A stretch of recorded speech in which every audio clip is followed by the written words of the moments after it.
জয় ঠাকুর। শ্রী শ্রী রামকৃষ্ণ পুঁথি দ্বিতীয় খণ্ডের অন্তর্গত মধুর ভাবে সাধনা এই অধ্যায় থেকে আমাদের পাঠ চলছে। আজ আমরা এই অধ্যায়ে 20তম দিন পাঠ করব। আজ পাঠ করব পৃষ্ঠা সংখ্যা 117। আজকের পাঠ পর্ব সংখ্যা 193। এর আগের দিনের পাঠে আমরা দেখেছি বৈষ্ণব চরণের আমন্ত্রণে ঠাকুর, ওই বৈষ্ণব চরণ ছিলেন কর্তাভাজা সম্প্রদায়ের প্রধান, সেই বৈষ্ণব চরণের আমন্ত্রণে ঠাকুর কাছির বাগান, তার গুপ্ত সাধনা স্থান, সেখানে গেছেন। গিয়ে অগণিত ছোট বড় বিভিন্ন রূপবতী সাধিকা সেখানে আছেন। তাদের দেখে ঠাকুর কিন্তু সেখানে স্থির নয়নে ঠিক ছিলেন, কোন রকম অন্য কোনো কিছু হেলদোল হয়নি। তাদের কাছে কথাবার্তা ইত্যাদি সমস্ত কিছু বলার পর যারা সেখানে ছিলেন তারা কিন্তু ঠাকুরকে অটুট সহজ বলে মেনে নিয়েছেন।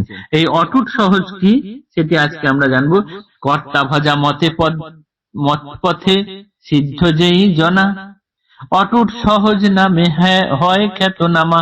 এই কর্তা ভাজা মতে বা পথে সিদ্ধ হন যে জন, তাকে অটুট সহজ নামে আখ্যা দেওয়া হয়, তিনি অটুট সহজ নামে খ্যাতি লাভ করেন। কর্তা ভাজা মতে পথে সিদ্ধ যেই জনা, অটুট সহজ নামে হন খ্যাতনামা। দেহাধারে অধিষ্ঠান আলেখ আপনি, শিষ্য মধ্যে গুরু ভাবে পূজনীয় তিনি। ঠাকুর এখানে দেহ আধারে অধিষ্ঠান হলেও তিনি আলেকের মতন, এবং তিনি শিষ্যদের মধ্যেও গুরু ভাবে পূজনীয় হয়ে রয়েছেন। তিনি অনেক পরে গেলেও সেখানে যারা আছেন তাদের কাছে তিনি পূজনীয়।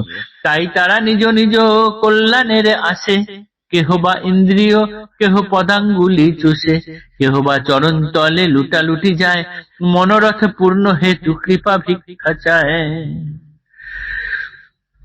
ঠাকুর এখানে আজ প্রথম এলেও যারা ওখানে উপস্থিত ছিলেন তারা এক অন্য পথের পথিক, ঈশ্বর অনুসন্ধানী, কিন্তু তাদের পথটা একটু অন্যরকম। কিন্তু ঠাকুর তাদের সঙ্গে গিয়ে কথাবার্তা বলার পরে তারা ঠাকুরকে তাদের মতের পথেরও একদম সিদ্ধকাম বলেই ঠাকুরকে মেনে নিলেন।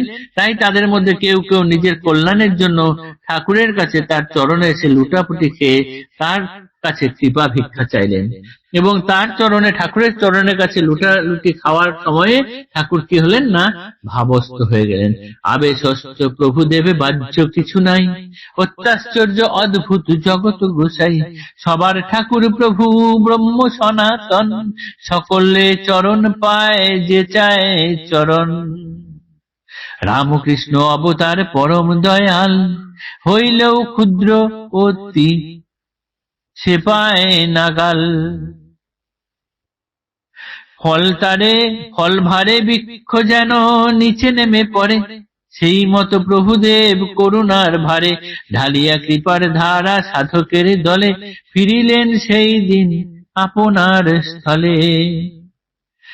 ঠাকুর আমাদের পরম দয়াল ঠাকুর, তিনি অবিরাম কৃপাবাড়ি বর্ষণ করে চলেন। একটা গাছে যদি অনেক ফল ধরে সেটি যেমন ঝুঁকে পড়ে নুয়ে পড়ে, ঠাকুরেরও সেরকম তার কৃপার শরীর, অনবরত সেই কৃপা ভারে তিনি যেন নুয়ে পড়ছেন।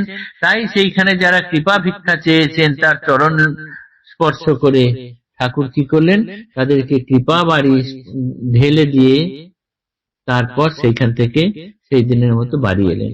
শ্রী প্রভু অপেক্ষা তারে করুণার বল, যাহাই করেছে তাই পুকুরের জল, অতি সোজা অনায়াসে সহজেই মিলে, উদয় গোলক চন্দ্র এখন ভূতলে, দলে দলে মধুলুব্ধ মধু পেরে প্রায়, মহামত্ত গোটা কর্তা ভজা সম্প্রদায়, নানান অবস্থা ভুক্ত পুরুষ রমণী, দক্ষিণ শহরে তাই নিত্যই মেলানি, সাজাইয়া ফুলহারে মনের মতন, মাঝে রাখি প্রভু দেবে করিত বেষ্টন।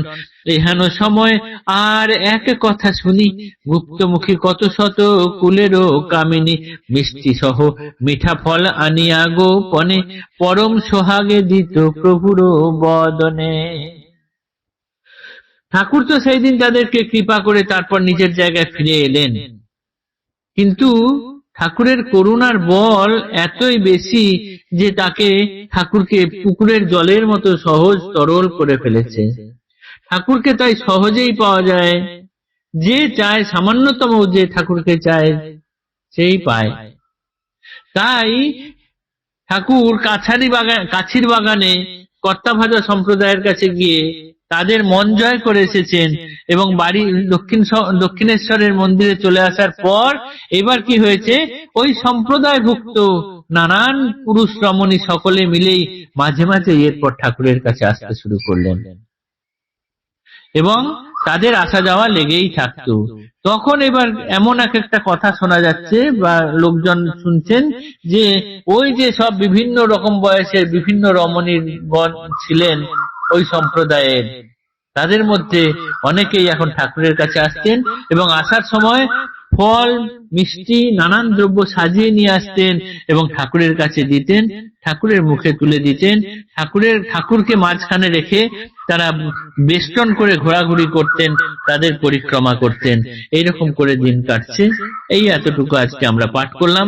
এর পরের অংশ আমরা ঠাকুরের কি অবস্থা এবং ঠাকুর কি চান, তিনি সকলকে কি করতে চান, সেইটা আগামী দিনে পাঠ করব।